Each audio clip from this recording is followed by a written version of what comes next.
한 살 적은 아들이 가능할까요? 정답은 예스입니다. 양자가 양친보다 연장자만 아니면 돼요. 따라서 동갑이라 하더라도 하루라도 늦게 태어난 사람은 양자가 될 수 있다고 설명되어 있네요. 그런데 만약 생일이 같으면 어떻게 될까요? 제가 보는 문헌에는 하루라도 늦게 태어난 사람은 양자가 될 수 있다고 하는데, 사실 문리 그대로 해석하면 연장자만 아니면 되니 같은 날 태어나도 가능하다고 보는 것이 적절하지 않을까 싶긴 해요. 다만 같은 날 태어났다면 그 시간까지 따져야 하는지 그것은 저도 모르겠고요. 법률을 하면 이런 실은 실제로 일어나지도 않을 것 같은 쓸데없는 일로 고민을 하기도 하네요. 제 견해는 같은 날 같은 시간에 태어나도 되고, 다만 양자가 1초라도 더 빨리 태어났으면 안 된다 라고 하겠습니다. 미성년자가 양자가 되려면 부모의 동의를 받아야 해요. 그것은 당연해 보이긴 하죠.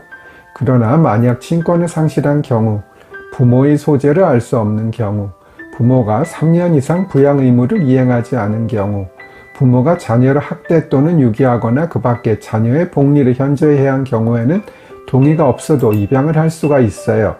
친권에 대해 간단히 설명드릴게요. 부모로서의 권리라고 생각하세요.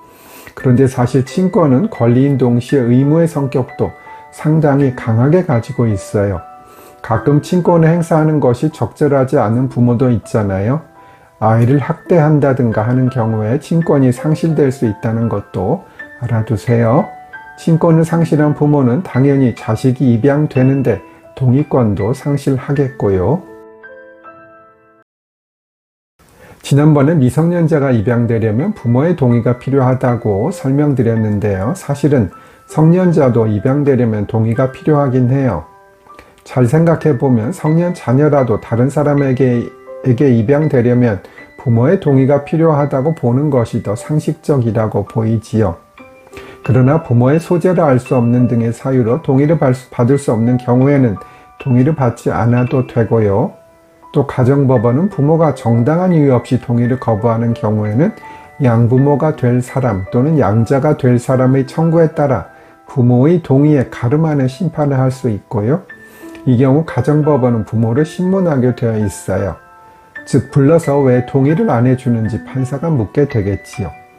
그의 합리적인 이유가 있다면 입양이 불가능하게 될 것이고요.